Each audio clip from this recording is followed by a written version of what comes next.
Hello dear students, हम लोग आज पढ़ेंगे कि जो पीरियोडिक प्रॉपर्टीज हम लोगों को बीएससी फर्स्ट सेमेस्टर में पढ़नी है, उसमें जो पहली प्रॉपर्टीज है उसको हम लोग को पढ़ना है एटॉमिक रेडियस के बारे में। उसके बाद ionization potential, again electron affinity और लास्ट में इलेक्ट्रोनेगेटिविटी को हमको पढ़ना है। इन चारों की जो प्रॉपर्टी है किसी हर एक एलिमेंट की, उसकी जो पीरियोडिक प्रॉपर्टी होती है उसको हम लोग एस और पी ब्लॉक के रिस्पेक्ट में हमको पढ़नी है। तो देखें, पहली आज है एटॉमिक रेडियस क्या होती है।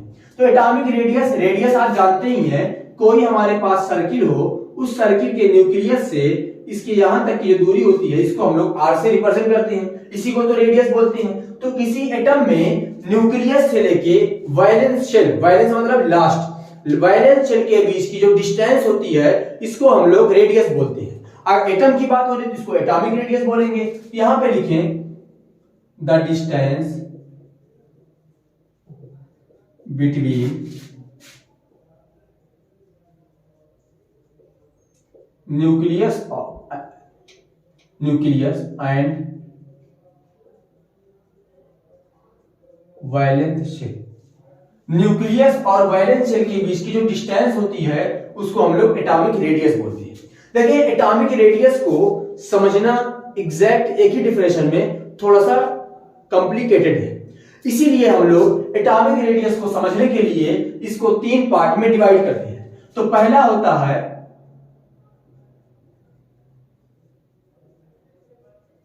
Van der Waals radius. क्या होता है? Van der Waals radius. दूसरा होता है कोवैलेंट रेडियस। उसके बाद लास्ट होता है मेटेलिक रेडियस। ये तीन टाइप के एटॉमिक रेडियस हमको पढ़ लेंगे तो हमको बहुत सारी बातें क्लियर हो जाएंगी। देखें, अब पहले को समझते हैं कि वंडरवाल रेडियस क्या होती है।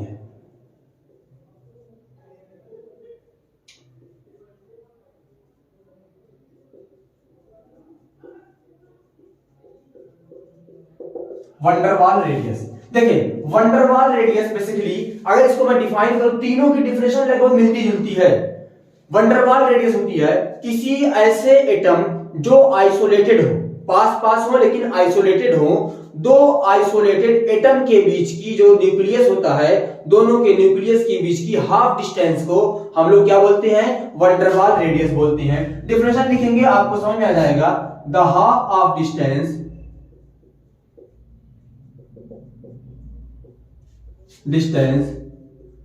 between nucleus and valence shell of two isolated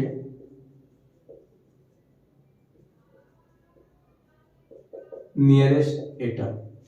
दो ऐसे एटम हो जो आइसोलेटेड हो और पास पास भी हो, उनके बीच की हाफ डिस्टेंस को हम लोग क्या बोलते हैं? The half of distance between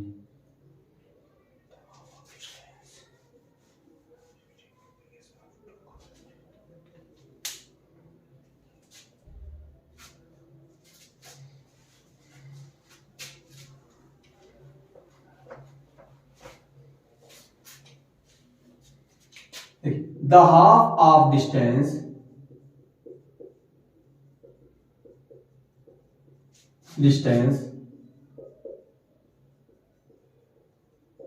between nucleus of two isolated nearest atom। कैसे एटम हो जो आइसोलेटेड भी हो और पास पास हो, उनके बीच की अगर दोनों न्यूक्लियस के बीच की डिस्टेंस का हाफ कर देंगे तो वंडरवाल रेडियस हो जाएगी। अच्छा, इसका एग्जांपल है, ये सिर्फ रेडियस पाई जाएगी नोबेल गैस में। किस में पाई जाती है? नोबेल गैस में पाई जाती है। इसका स्ट्रक्चर से मैं आप लोगों को डिफाइन करूं, देखो ये दो एटम है, पास पास भी है और आइसोलेटेड है, इनके बीच में डिस्टेंस यानी कुछ स्पेस है। अब इनके न्यूक्लियस से अगर मैं देखिए, इसको हम लोग डी बोलेंगे। अब मैं इसकी इसको वंडरवाल है तो मैं इसको RV से रिप्रेजेंट करूं तो D/2, ये फार्मूला आ गया वंडरवाल रेडियस का डायमीटर अपॉन 2, यानी दो न्यूक्लियस के बीच की डिस्टेंस को D से रिप्रेजेंट करें, 2 से डिवाइड कर दें तो हमको मिल जाएगा वंडरवाल रेडियस, और ये पाई जाती है किसमें, नोबेल गैस में। दूसरी देखें तो होती है कोवैलेंट रेडियस।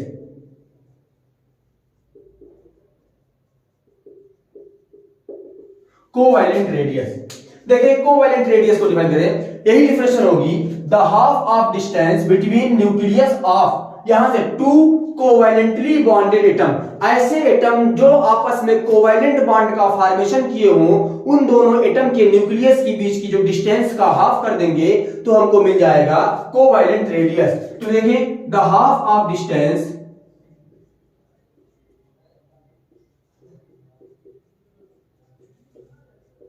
between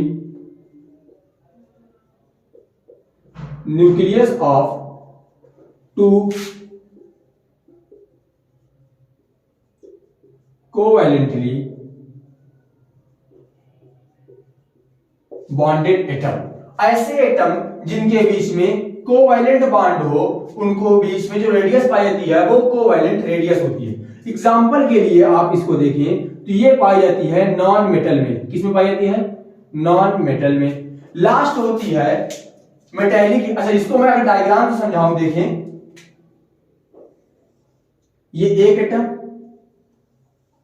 ये दूसरा एटम, दोनों के बीच की न्यूक्लियस की हाफ डिस्टेंस कर दे, ये मान ले न्यूक्लियस है तो इनके बीच की जो हाफ डिस्टेंस होगी इसको हम लोग रिप्रेजेंट करें D से, और ये वंडरवाल कोवैलेंट रेडियस है तो इसको हम लोग क्या बोले, RC = D/2। क्या बोलेंगे, RC = D/2। यहां तक आप नोट करें, नेक्स्ट बताते हैं। उसके बाद तीसरा होता है metallic radius.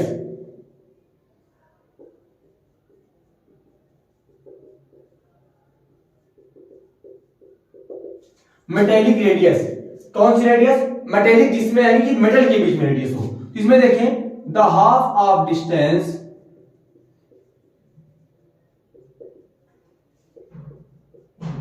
Between two positive charge kernel, दो पॉजिटिव चार्ज के बीच की जो डिस्टेंस होगी उसको हम लोग क्या बोलेंगे, मेटेलिक रेडियस।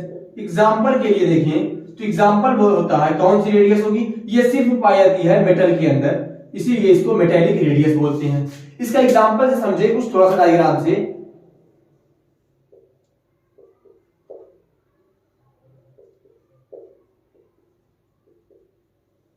देखिए, दो पॉजिटिव चार्ज के बीच की डिस्टेंस का हाफ करेंगे, ये D हो गया तो D/2 = RM।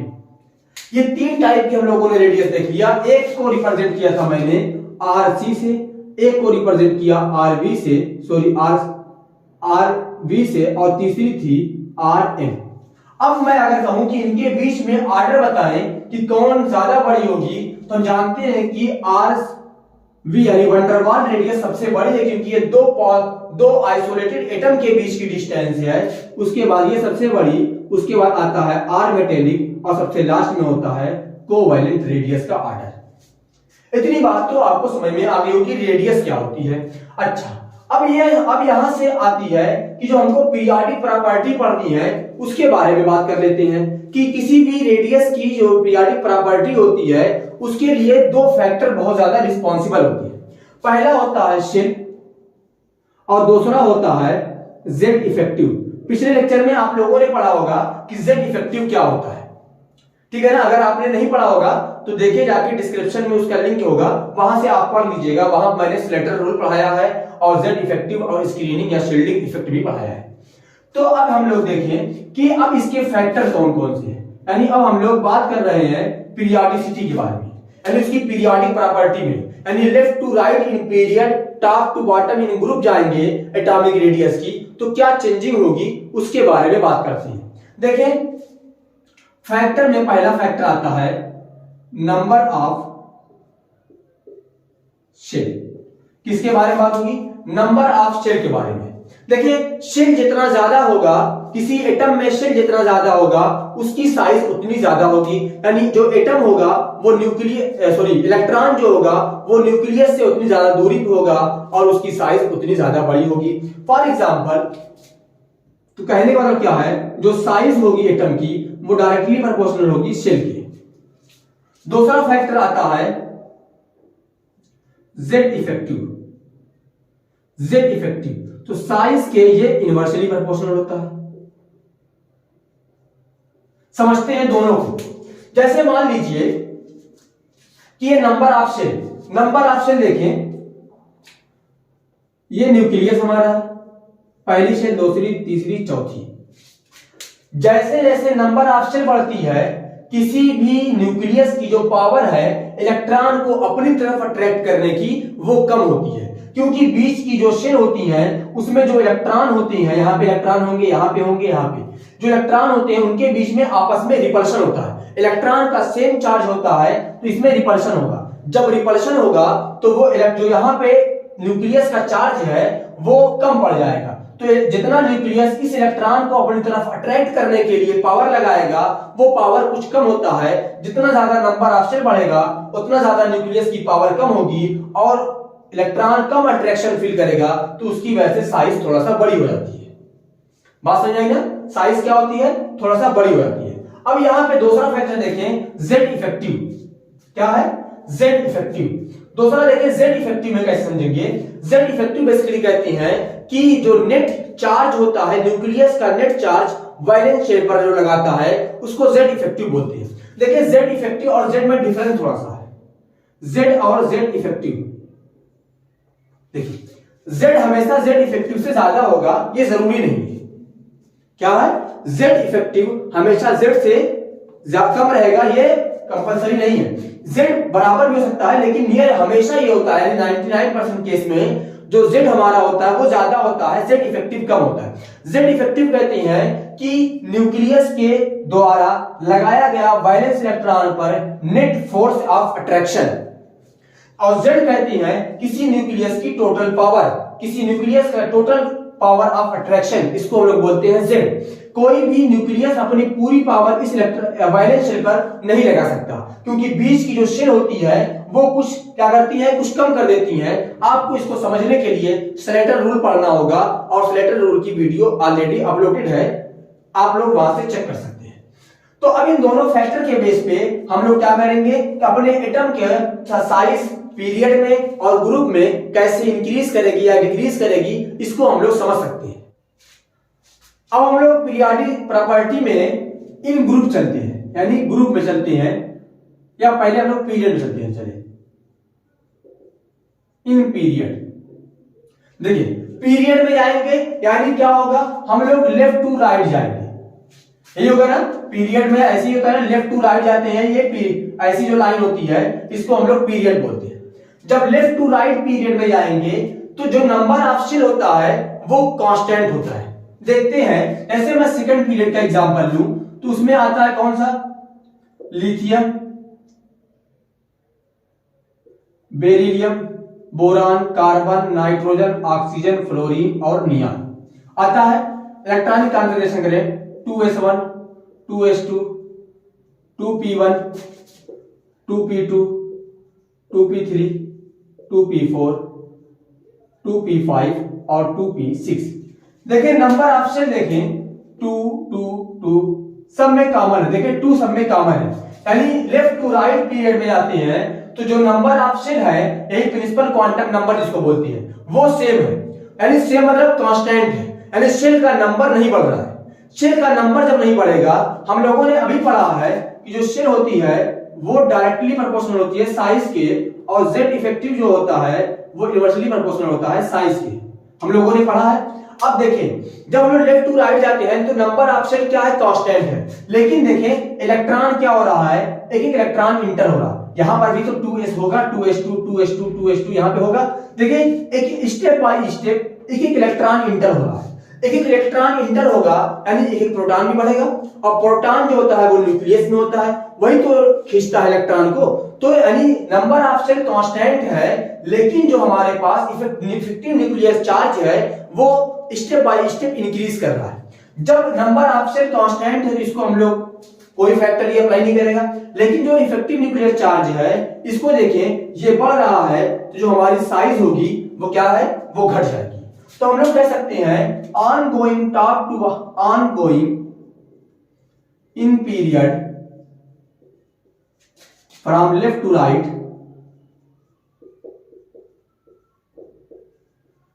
From left to right the size of atom, size आप रेडियस के रिस्पेक्ट में नहीं समझे, तो size of atom decreases because number of shells remain constant but Z effective step by step increases, so size will be decreases। तो क्या होगा, size हमारी डिक्रीज करेगी। जैसे ही हम लोग step by step left to right जाएंगे जो हमारा क्या होगा, नंबर ऑफ शेल होगा वो कांस्टेंट होगा और हमारी जो इफेक्टिव न्यूक्लियर चार्ज होगा वो बढ़ेगा और साइज क्या करेगी, डिक्रीज करेगी। इफेक्टिव न्यूक्लियर चार्ज यानी न्यूक्लियस का फोर्स, न्यूक्लियस अपने इलेक्ट्रॉन को अपने पास खींचेगा तो जो एरिया होगा वो थोड़ा सा छोटा हो जाएगा, ठीक है ना। अब दूसरा देखते हैं इन ग्रुप। ग्रुप में देखें, हम लोग जानते हैं ग्रुप में हम लोग टॉप टू बॉटम जाते हैं, कुछ इस तरीके से जाते हैं ग्रुप में। तो देखें हम लोग अगर पहला ग्रुप ले लें तो कौन सा, hydrogen, lithium, sodium, potassium, rubidium, caesium और फ्रेंसियम, यही एलिमेंट है ना। देखें हाइड्रोजन में देखें 1s1, 2s1, 3s1, 4s1, 5s1, 6s1 और 7s1, यही है ना। देखें टॉप टू बॉटम जा रहे हैं तो number of shell continuous increase कर रहा है, नंबर ऑफ शेल इंक्रीज कर रहा है। देखिए 1 2 3 4 5 6, लेकिन इलेक्ट्रॉन क्या है, कांस्टेंट है।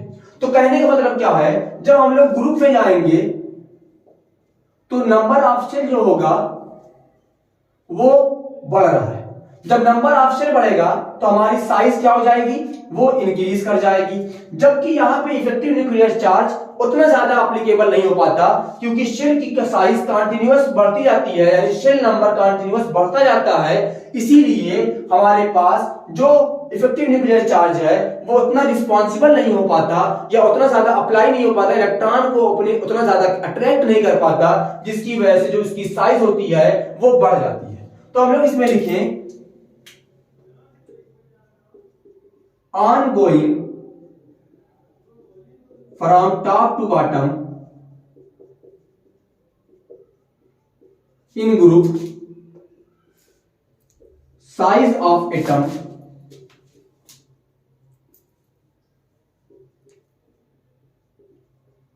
continuously increases। क्या होगा, इंक्रीज करेगा बिकॉज नंबर ऑफ शेल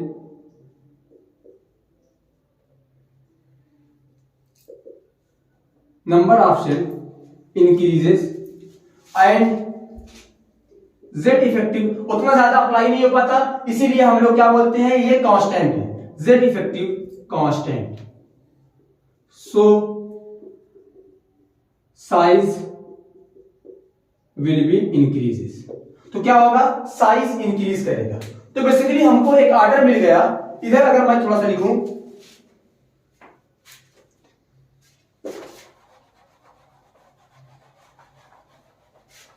देखिए हम लोग कुछ इस तरीके से बनाए। तो ये हो गया पीरियड और ये हो गया ग्रुप, हो गया।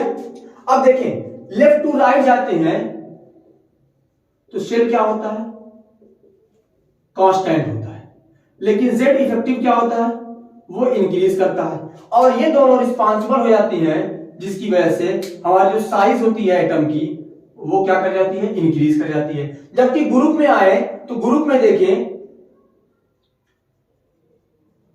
नंबर ऑफ शेल जो है वो क्या करते हैं, इंक्रीज करता है, जबकि Z effective near about constant हो जाता है। जब कांस्टेंट हो जाएगा और वो जानते हैं नंबर ऑफ शेप बढ़ेगा तो साइज क्या होगी, वो इंक्रीज कर जाती है। आप इस तरीके से डाटा बना लीजिएगा, बहुत आसानी होगी आपको ऐसे पढ़ने में, ठीक है ना। तो हम लोग जानते हैं कि एटॉमिक रेडियस को इस टर्म में समझ गए, लेकिन कुछ बातें हैं जो आपको जाननी जरूरी है। जैसे मैं एग्जांपल लेता हूं पहले पीरियड का, देखिए सेकंड पीरियड का। देखिए lithium, beryllium, boron, carbon, nitrogen, oxygen, fluorine, neon, यही हमारे पास है। अगर मैं इसका ऑर्डर लिखना चाहूं तो ऑर्डर आप कैसे लिखेंगे, हम जानते हैं कि हम लोग पीरियड में आएंगे तो साइज कंटिन्यूअस घटती जाती है, तो बेसिकली ऑर्डर यही होगा। लेकिन आपकी इंफॉर्मेशन के लिए बताऊं कि जो नियान होता है ये सबसे लार्जेस्ट होता है, सबसे अपने पीरियड में सबसे लार्जेस्ट साइज इसकी होती है, और सेकंड लार्जेस्ट ये होता होगी, ये क्या होगी, सेकंड लार्जेस्ट होगी।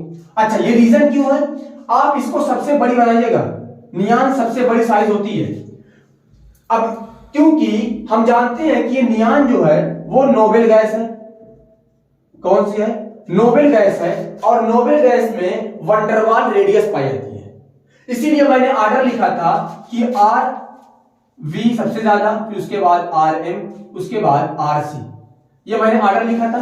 तो नियान में नोबेल गैस होती है, यानी नोबेल गैस है, उसमें सबसे बड़ी साइज होगी, क्योंकि यहाँ पे जो वंडरवाल रेडियस पाई जाती है वो साइज को बढ़ा देती है।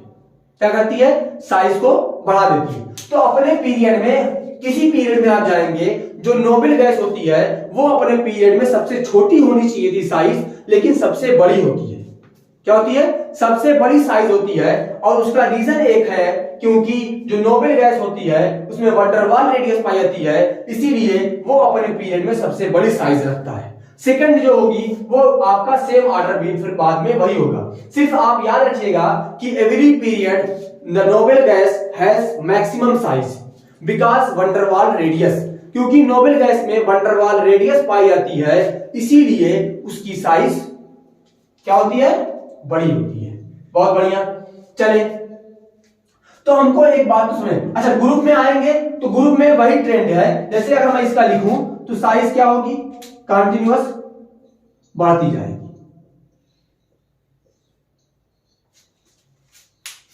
तो आई होप आप लोगों को एटॉमिक रेडियस, एटॉमिक साइज के बारे में जो पीरियोडिक प्रॉपर्टीज है, यानी कि जो पीरियोडिक ट्रेंड है एस और पी ब्लॉक के रिस्पेक्ट में हमको पढ़ना था, वो आपको समझ में आ गया होगा। अब हम लोग मिलते हैं अगले टॉपिक में आयनिक रेडियस के बारे में। बहुत ही इंपॉर्टेंट है, उसको बहुत ही शॉर्ट में और बहुत ही जबरदस्त ट्रिक के साथ उस टॉपिक को खत्म करेंगे। तब तक के लिए पढ़ते रहें। अगर आप इस चैनल पर नए हैं तो चैनल को जरूर सब्सक्राइब करिएगा। Thank you for watching.